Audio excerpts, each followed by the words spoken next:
Então, queridos, nós falamos na anterior postagem sobre o papel da igreja no início, né? Falamos sobre o texto de Gênesis 3,15, e por inimizade entre ti e a mulher, e entre a tua semente e a sua semente, esta te ferirá a cabeça e tu lhe ferirás o calcanhar. E nós falamos aqui, né, que não pode haver união entre a serpente e a igreja, está profetizado. Também aqui nós só falamos sobre que há duas sementes, a descendência de Jesus e a descendência da serpente.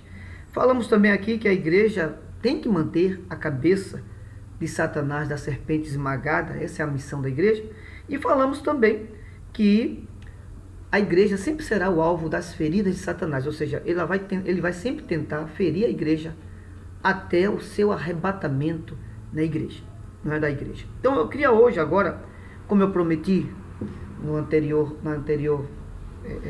postagem, sobre esse texto que o Senhor Jesus reúne os seus discípulos. Até então esse nome é desconhecido no meio dos judeus, dos hebreus.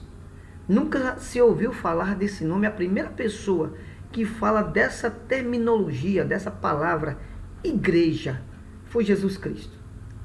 Não se ouvia falar sobre a palavra igreja. E Jesus reunia os seus discípulos. O Senhor Jesus levava ali os seus discípulos, seus 12 discípulos, nas bandas de Cesareia de Filipe. E ele tirou os seus discípulos de Jerusalém, o centro da religiosidade. Jesus pega os seus discípulos, leva lá para o monte para conversar, orar. E ali ele começa a falar pela primeira vez sobre a palavra igreja. Então ele começa a conversar com os seus discípulos no capítulo 16 de Mateus, né?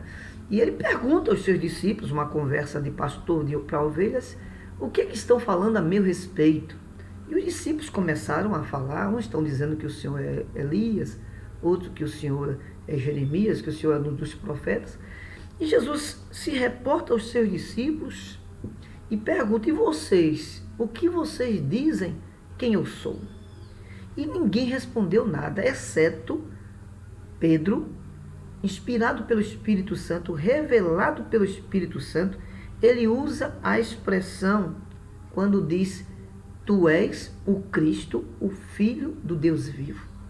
E o Senhor Jesus olhando para Pedro e disse exatamente isso que eu vou ler aqui agora, em Mateus 16, 18, que diz assim: pois também eu te digo, tu és Pedro, e sobre esta pedra edificarei a minha igreja. Aí vem a expressão, primeira vez que Jesus fala de igreja. Aí ele dizia: as portas do inferno não prevalecerão contra ela.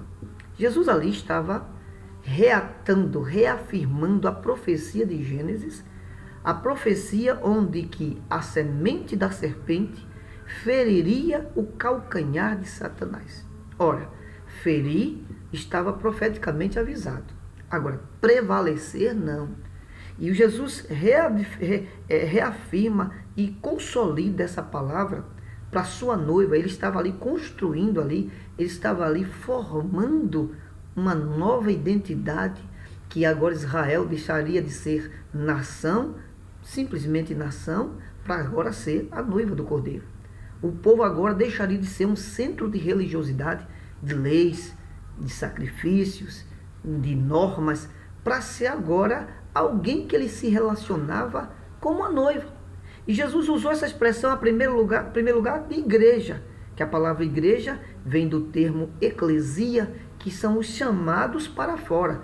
Para fora de quê? Chamados para fora do sistema, para fora das leis, para fora da formalidade, e para entrar num novo nível de relacionamento.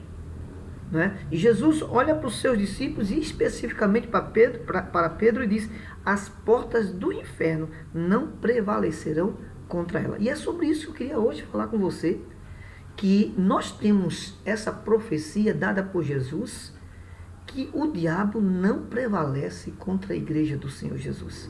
As portas do inferno não prevalecem. A palavra prevalecer é valer antecedente.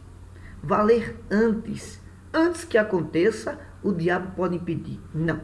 A única coisa que faz o diabo impedir as ações da igreja é se a própria igreja não acreditar no poder de Jesus e nem na sua própria força. Mas está anulado na cruz do Calvário toda prevalência, todo plano arquitetado antes, todo empecilho tudo aquilo que o diabo planejou previamente não tem valor algum contra a igreja. A única coisa que a noiva, que a igreja é impedida de realizar, de fazer, de seguir, é quando ela mesma não se dá o valor a si própria. Ela mesma não compreende que é noiva, ela mesma não sabe que tem uma aliança, ela mesma não descobre com quem ela se aliançou. Enquanto ela não descobre, ela tem pouca força e não consegue. Mas, independente de Satanás, essa expressão que a gente diz, eu ia fazer, Satanás pode impedir? Não, Satanás já está amarrado, destruído pelo poder da cruz de Cristo, e ele não prevalece contra a igreja do Senhor Jesus. Então, isso é muito importante você como noivo entender isso, que você não tem mais acusação, você não tem mais nenhuma dívida, nem com Deus, nem com o diabo. O Senhor, por si só, Jesus já pagou essa dívida e somos livres. A Bíblia diz, a palavra do Senhor nos ensina, o próprio Jesus dizendo, e conhecereis a verdade, e a verdade vos libertará. Se, pois, o Filho vos libertar, verdadeiramente sereis livres. A igreja livre e a porta do inferno, nenhuma delas prevalecerão contra a igreja do Senhor, que é a sua noiva, eu e você, que fizemos uma aliança com Jesus. A gente continua falando sobre a noiva no próximo número. Fique atento, compartilhe, curta, comunique aos seus colegas, seus amigos, sua família, para se edificar também nesse canal e nessa ministração sobre a noiva do Cordeiro. Deus abençoe, até a próxima.